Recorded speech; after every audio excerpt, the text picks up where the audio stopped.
দীর্ঘ কর্মজীবনে বিভিন্ন মাইলফলক স্পর্শ করেছেন রতন টাটা ও তার টাটা গ্রুপ, কিন্তু তার বলে যাওয়া অসংখ্য শব্দবন্ধ আজও সমানভাবে পেশাদারদের মনে দাগ কাটতে পারে। তার বলা এই কথাগুলির মধ্যে রয়েছে গভীর অর্থ। জীবনের চড়াই উতারের সঙ্গে মানিয়ে নেওয়ার টোটকা রতন টাটার বলা এমনই বেশ কয়েকটি উপদেশ এক নজরে দেখে নেওয়া যাক। লোহা কেউ ধ্বংস করতে পারে না, শুধুমাত্র মরচে ধরেই লোহা নষ্ট হয়। ঠিক একইভাবে কোনো ব্যক্তিকে কেউ ধ্বংস করতে পারে না, শুধু তার মনোভাবই তাকে ধ্বংস করতে পারে।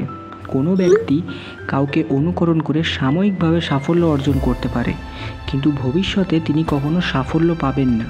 আমি সঠিক সিদ্ধান্ত নেওয়াতে বিশ্বাসী নই, আমি সিদ্ধান্ত নিয়ে সেটিকে সঠিক বলে প্রমাণ করি।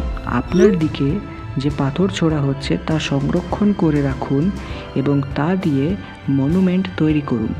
আমি অনেককেই বলি এবং প্রশ্ন করতে উৎসাহ দিয়ে থাকি, নতুন চিন্তাধারা প্রকাশ করার ক্ষেত্রে কখনোই লজ্জা পাওয়া উচিত নয়।